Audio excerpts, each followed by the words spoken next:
இன்னைக்கு வீடியோவில் வந்து பார்த்தீங்க அப்படின்னா நம்மளோட பிஎஃப் அக்கௌண்ட்டில் வந்துட்டு கேஒய்சியில் எப்படி நம்ம டாக்குமெண்ட்டை வந்து லிங்க் பண்ணுறது அப்படிங்கிற டீட்டெயிலை பற்றி தான் இந்த வீடியோவில் லைவாகவே பார்க்க போகிறோம். ஸோ அதுக்கு முன்னாடி நீங்கள் வந்து ஒரு கம்பெனிலேருந்து ரிலீவ் ஆகிறதுக்கு முன்னாடியே வந்து அந்த கம்பெனியில் ஒர்க்கிங்கில் இருக்கும்போதே உங்களோட பிஎஃப் அக்கௌண்ட்டில் உங்களோட name, date of birth, gender இது எல்லாமே கரெக்டாக இருக்குதான்னு செக் பண்ணிக்கோங்க. அதே மாதிரி கேஒய்சியில் நீங்கள் ஏதாவது டாக்குமெண்ட்டை வந்து லிங்க் பண்ணாமல் இருக்கீங்க அப்படின்னா அதை எல்லாத்தையுமே அந்த கம்பெனியில் ஒர்க்கிங்கில் இருக்கும்போதே லிங்க் பண்ணிக்கோங்க. கம்பெனி விட்டு ரிலீவ் ஆகிட்டீங்க அப்படின்னா அதுக்கப்புறம் நீங்கள் கேஒய்சி அப்டேட் பண்ணீங்க அப்படின்னா உங்களோட கம்பெனி சைடில் ரெஸ்பான்ஸ் பண்ண மாட்டாங்க.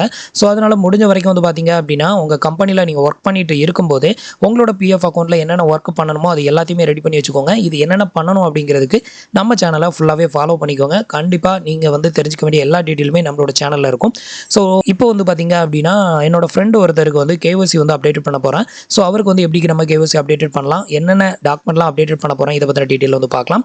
அதுக்கு முன்னாடி நீங்கள் இது மாதிரி பிஎஃப் அக்கௌண்ட் ரிலேட்டடான எந்த ஒரு அப்டேட்டையும் இமீடியட்டாக தெரிஞ்சுக்கணும் அப்படின்னு நினச்சிங்கன்னா நம்மளோட சேனலை ஃபாலோ பண்ணுங்கள், சப்ஸ்கிரைப் பண்ணிக்கோங்க. கூடவே வர்ற பெல் ஐக்கான்ஸில் ஆல் அப்படிங்கிறத கிளிக் பண்ணி வச்சிட்டிங்க அப்படின்னா நம்ம போடுற எல்லா வீடியோஸையும் நீங்கள் மிஸ் பண்ணாமல் பார்க்கலாம். இப்போ வந்து பார்த்தீங்க அப்படின்னா இவரோட அக்கௌண்ட்டில் எப்படி நம்ம கேஒய்சி டாக்குமெண்ட் அப்டேட் பண்ணுறதுன்னு பார்க்கலாம். இவர் வந்து பார்த்தீங்க அப்படின்னா ஆதார் கார்டு மட்டும்தான் உள்ள லிங்க் பண்ணியிருக்காரு. பேன் கார்டு, பேங்க் அக்கௌண்ட் ரெண்டுமே உள்ள அப்டேட் பண்ணலை. அதை தான் இன்னைக்கு வீடியோவில் வந்து அப்டேட் பண்ண போகிறோம். வாங்க பார்க்கலாம். ஸோ இதுக்கு வந்து பார்த்தீங்க அப்படின்னா ஃபஸ்ட்டு நீங்கள் வந்துட்டு மேனேஜ் அப்படிங்கிற ஆப்ஷனை செலக்ட் பண்ணிவிட்டு கேஒய்சி அப்படிங்கிற ஆப்ஷனை செலக்ட் பண்ணிக்கோங்க. இப்போ வந்து பார்த்தீங்க அப்படின்னா கேஒய்சியில் உங்களுக்கு பார்த்தாலே தெரியும், இதில் வந்துட்டு வெறும் ஆதார் மட்டும் தான் லிங்க் பண்ணியிருக்காரு. ஆதார் மட்டும்தான் நீங்கள் லிங்க் பண்ணியிருக்கீங்க அப்படிங்கிற பட்சத்தில் இவர் டோட்டலாக 2 கம்பெனியில் ஒர்க் பண்ணியிருக்காரு. வெறும் ஆதார் கார்டு மட்டும் லிங்க் பண்ணிவிட்டு ஒரு கம்பெனியில் உள்ள அமௌண்ட்டை இன்னொரு கம்பெனிக்கு நீங்கள் ட்ரான்ஸ்ஃபர் பண்ண ட்ரை பண்ணீங்க அப்படின்னா டெஃபினட்டாக ட்ரான்ஸ்ஃபர் ஆகாது. உங்களுக்கு அதை லைவாக வேணாலும் காமிக்கிறேன். ஃபஸ்ட்டு கேஒய்சி தான் இம்பார்ட்டன்ட். இதில் பேங்க் அக்கௌண்ட், ஆதார் கார்டு இந்த 2 லிங்க் ஆயிடுச்சு அப்படின்னா கண்டிப்பாக நீங்கள் வந்து ஈஸியாக ட்ரான்ஸ்ஃபர் பண்ணிக்கலாம். நீங்கள் பேங்க் அக்கௌண்ட்டை லிங்க் பண்ணாமல் நீங்கள் வந்து ஒரு கம்பெனியில் உள்ள அமௌண்ட்டை இன்னொரு கம்பெனிக்கு ட்ரான்ஸ்ஃபர் பண்ண ட்ரை பண்ணீங்க அப்படின்னா உங்களுக்கு ட்ரான்ஸ்ஃபர் ஆகாது, ட்ரான்ஸ்ஃபர் ஆப்ஷனும் காமிக்காது. ஸோ இப்போ அதை உங்களுக்கு லைவாகவே டிஸ்பிளே பண்ணுறேன். இதில் வியூ அப்படிங்கிற ஆப்ஷனில் போயிட்டு ஃபஸ்ட்டு சர்வீஸ் ஹிஸ்ட்ரியை ஓப்பன் பண்ணிக்கோங்க. இப்போ இவர் வந்து 2 கம்பெனியில் ஒர்க் பண்ணியிருக்காரு. ஒரு கம்பெனியில் டேட் ஆஃப் என்ட்ரி போட்டாச்சு, நான் தான் இப்போ போட்டிருக்கேன். ஸோ இப்போ வந்துட்டு இதை வந்து ட்ரான்ஸ்ஃபர் பண்ண போகிறேன். இதை வந்து ட்ரான்ஸ்ஃபர் பண்ணுறதுக்கு ஆன்லைன் சர்வீஸில் போயிட்டு 1 மெம்பர் அப்படிங்கிற இந்த ஆப்ஷனை செலக்ட் பண்ணிக்கோங்க. இப்போ வந்து பார்த்தீங்க அப்படின்னா நான் வந்து 1 மெம்பரை வந்து செலக்ட் பண்ணியிருக்கேன். இதில் வந்து என்ன வருது பாருங்க, இதில் வந்து ட்ரான்ஸ்ஃபர் பண்ணுறதுக்கான ஆப்ஷனே வராது. ஏன்னா இதில் பேங்க் அக்கௌண்ட் இல்லை, ஐஎஃப்எஸ்சி கோடு இல்லை. ஸோ அதனால் ட்ரான்ஸ்ஃபர் பண்ணுறதுக்கான ஆப்ஷன் கீழே வந்து ஸ்க்ரோல் பண்ணோம் அப்படின்னா நம்ம வந்துட்டு அந்த ட்ரான்ஸ்ஃபர் பண்ணுறதுக்கான அந்த பேஜ் வந்து ஓப்பன் ஆகாது. இதில் வந்து பார்த்தீங்க அப்படின்னா your bank account number is missing அப்படின்னு வரும். ஸோ இது என்ன ரீசனால் வருது அப்படின்னு பார்த்தீங்கன்னா உங்களோட யூஏஎனில் வந்து எந்த ஒரு பேங்க் அக்கௌண்ட்டும் ஆக்டிவில் இல்லை அப்படிங்கிற பட்சத்தில், அதாவது எந்த ஒரு பேங்க் அக்கௌண்ட்டையும் நீங்கள் லிங்க் பண்ணலை அப்படிங்கிற பட்சத்தில் உங்களால் ட்ரான்ஸ்ஃபர் கூட பண்ண முடியாது. ஸோ அதனால் ஃபஸ்ட்டு கேஒய்சி வந்து அப்டேட் பண்ணுவோம். இப்போ வந்து பார்த்தீங்க அப்படின்னா கேஒய்சி அப்படிங்கிற ஆப்ஷனை வந்து செலக்ட் பண்ணிக்கிறேன். இப்போ கேஒய்சி ஆப்ஷனை செலக்ட் பண்ணியாச்சு. ஃபர்ஸ்ட் வந்து பார்த்தீங்க அப்படின்னா பேங்க் அக்கௌண்ட்டை செலக்ட் பண்ணுவோம். ஸோ இப்போ வந்துட்டு அவரோட பேங்க் அக்கௌண்ட்டை தான் உள்ள அப்டேட் பண்ண போகிறோம்.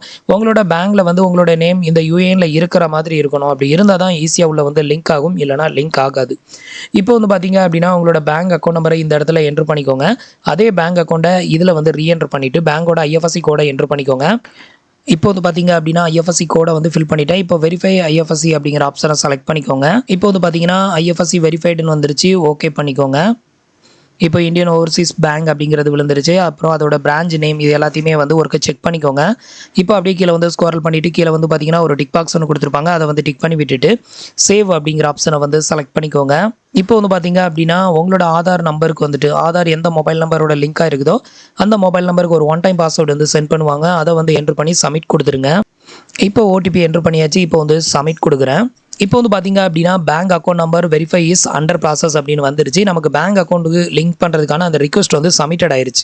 இதை வந்து நீங்கள் செக் பண்ணணும் அப்படின்னா கீழே ஸ்க்ரோல் பண்ணீங்க அப்படின்னா உங்களுக்கு வந்து கேஒய்சி பெண்டிங் அப்ரூவல் வந்து பார்த்தீங்க அப்படின்னா உங்களுக்கு இது மாதிரி வந்து பேங்க் அக்கௌண்ட் வந்து ஷோ ஆகணும். இப்போ வந்து பார்த்தீங்க அப்படின்னா நமக்கு வந்து பேங்க் அக்கௌண்ட் வந்து உள்ள வந்து பெண்டிங்கில் வந்து காமிக்குது. ஸோ இப்போ வந்து பார்த்தீங்க அப்படின்னா வெரிஃபிகேஷன் அண்டர் ப்ராசஸ் அப்படின்னு காமிக்கும். ஸோ இது வந்து பார்த்தீங்க அப்படின்னா பேங்க் அக்கௌண்ட் வந்துட்டு ஆன்லைன் வெரிஃபிகேஷனுக்கு ஃபர்ஸ்ட் வந்து போகும். ஸோ ஆன்லைனில் வெரிஃபைட் ஆனதுக்கப்புறம் தான் பெண்டிங் அட் எம்ப்ளாயர் அப்படின்னு மாறும்.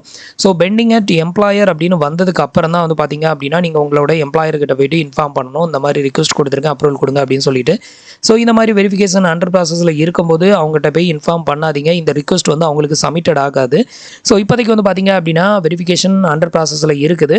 ஸோ இது வந்து ஒரு சிலருக்கு 1 டேயில் வந்துட்டு மாறலாம், ஒரு சிலருக்கு 1 வீக்காக கூட உங்களுக்கு வந்து வெயிட் பண்ணிகிட்டு இருக்கும். ஸோ அந்த மாதிரி இருந்ததுன்னா நீங்கள் பேங்க் சைடில் போயிட்டு இன்ஃபார்ம் பண்ணுங்கள். நம்மளோட சப்ஸ்கிரைபர் ஒருத்தர் அதான் சொல்லியிருந்தாரு, நான் வந்து பேங்க்கில் போயிட்டு சொன்னதுக்கு முடிஞ்சதுக்கப்புறம் தான் எனக்கு இது வந்து எம்ப்ளாயருக்கு ஃபார்வர்ட் ஆச்சுது அப்படின்னு சொல்லியிருந்தாரு. மேக்ஸிமம் 1 டேல வந்து பார்த்தீங்க அப்படின்னா வெரிஃபிகேஷன் அண்டர் ப்ராசஸ் அப்படிங்கிறது மாறி எம்ப்ளாயர் பெண்டிங் அட் எம்ப்ளாயர் அப்படிங்கிற அந்த ஸ்டேட்டஸ்க்கு வந்து மாறிடும். ஸோ அடுத்தது வந்து பார்த்தீங்க அப்படின்னா அவரோட பேன் கார்டை வந்து லிங்க் பண்ணுவோம். இதுக்கு வந்து பேன் அப்படிங்கிற ஆப்ஷனை செலக்ட் பண்ணிக்கோங்க. இப்போ வந்து பார்த்தீங்க அப்படின்னா அவங்களோட பேன் நம்பரை வந்து இந்த இடத்துல வந்து என்ட்ரு பண்ணிக்கோங்க. இப்போ வந்து பேன் நம்பரை வந்து என்ட்ரு பண்ணியாச்சு. பேன் நம்பரை என்ட்ரு பண்ணிவிட்டு கீழே வந்து ஒரு டிக் பாக்ஸ் ஒன்று கொடுத்துருப்பாங்க. அதையும் டிக் பண்ணி விட்டுட்டு சேவ் அப்படிங்கிற ஆப்ஷனை செலக்ட் பண்ணிக்கோங்க. இப்போ வந்து பார்த்தீங்கன்னா உங்களோட மொபைல் நம்பருக்கு மறுபடியும் ஒரு ஒன் டைம் பாஸ்வேர்டு வந்து சென்ட் பண்ணியிருப்பாங்க. அதை வந்து என்ட்ரு பண்ணி சப்மிட் கொடுத்துருங்க. இப்போ வந்து பார்த்தீங்கன்னா ஓடிபி என்ட்ரு பண்ணிவிட்டேன். இப்போ வந்து நான் சப்மிட் கொடுக்குறேன். இப்போ வந்து பார்த்தீங்க அப்படின்னா KYC details save and will be seeded only after digital approval by employer அப்படின்னு வந்து வந்துருச்சு. ஸோ நமக்கு வந்து பேன் கார்டு வந்து பார்த்தீங்க அப்படின்னா பெண்டிங் வெரிஃபிகேஷன் அண்டர் ப்ராசஸ் அப்படிங்கிறது வந்து வராது. இது வந்து பார்த்தீங்க அப்படின்னா டேரெக்டாக உங்களோட எம்ப்ளாயருக்கு வந்து ரிஃப்ளெக்ட் ஆக ஆரம்பிச்சிடும். Pending with employer for digital sign அப்படின்னு வந்துருச்சு போயிருங்க. ஸோ பேங்க் மட்டும் வந்து பார்த்தீங்க அப்படின்னா 2 விதமான ஸ்டெப்ஸில் வந்து வெரிஃபிகேஷன் ஆகும். ஒன்று வந்து பார்த்தீங்க அப்படின்னா ஆன்லைன் வெரிஃபிகேஷன். அந்த ஆன்லைன் வெரிஃபிகேஷன் முடிஞ்சதுக்கு அப்புறம் தான் இந்த மாதிரி மாறும். Pending with employer for digital sign அப்படின்னு மாறும். ஸோ இது வர்ற வரைக்கும் வெயிட் பண்ணுங்கள். இதுவும் வந்து பெண்டிங் வித் எம்ப்ளாயர் அப்படின்னு வந்ததுக்கு அதுக்கப்புறமா எம்ப்ளாயர்கிட்ட இன்ஃபார்ம் பண்ணிங்கன்னா இந்த 2 ரிக்வெஸ்ட்டுக்கும் சேர்த்து ஒரே டைமில் அப்ரூவல் பண்ணிடுவார். நீங்கள் இதுக்கு ஒரு டைம் இன்ஃபார்ம் பண்ணீங்க அப்படின்னா மறுபடியும் இன்ஃபார்ம் பண்ணும்போது டென்ஷன் ஆயிடுவார். ஸோ அதனால் இது வந்து பார்த்தீங்க அப்படின்னா பெண்டிங் வித் எம்ப்ளாயர் அப்படின்னு மாறுற வரைக்கும் வெயிட் பண்ணிவிட்டு ஸோ அதுக்கப்புறமா இன்ஃபார்ம் பண்ணிங்கன்னா இந்த 2க்குமே வந்து அவங்க அப்ரூவல் கொடுத்துருவாங்க. இது அப்ரூவல் கொடுத்ததுக்கு அப்புறமா நீங்கள் வந்து பிஎஃப் அமௌண்ட்டை ட்ரான்ஸ்ஃபர் பண்ணீங்க அப்படின்னா டெஃபினட்டாக உங்களுக்கு ட்ரான்ஸ்ஃபர் ஆகும். ஸோ உங்களோட பேங்க் அக்கௌண்ட்டை நீங்கள் உள்ள லிங்க் பண்ணாத வரைக்கும் உங்களோட பிஎஃப் அமௌண்ட்டை வந்து ட்ரான்ஸ்ஃபர் பண்ண முடியாது. ஸோ அதில் இந்த மாதிரியும் ஒரு ப்ராப்ளம் இருக்குது. ஸோ இன்றைக்கி வந்துட்டு கேஒய்சி வந்து எப்படி நம்ம அப்டேட்டட் பண்ணுறது, கேஒய்சியை அப்டேட்டட் பண்ணலை அப்படின்னா என்ன பிரச்சனைகள் வரும் அப்படிங்கிறத நீங்கள் பார்த்துருப்பீங்க. ஸோ இந்த இன்ஃபர்மேஷன் உங்களுக்கு யூஸ்ஃபுல்லாகவும் இன்ஃபர்மேட்டிவாகவும் இருந்திருக்கும் அப்படின்னு நினைக்கிறேன். நம்மளோட வீடியோஸ் பிடிச்சிருந்ததுன்னா லைக் பண்ணுங்கள், ஷேர் பண்ணுங்கள், கமெண்ட் பண்ணுங்கள். மறக்காமல் நம்மளோட சேனலுக்கு சப்ஸ்கிரைப் பண்ணி சப்போர்ட் பண்ணுங்கள். தேங்க்ஸ் ஃபார் வாட்சிங்.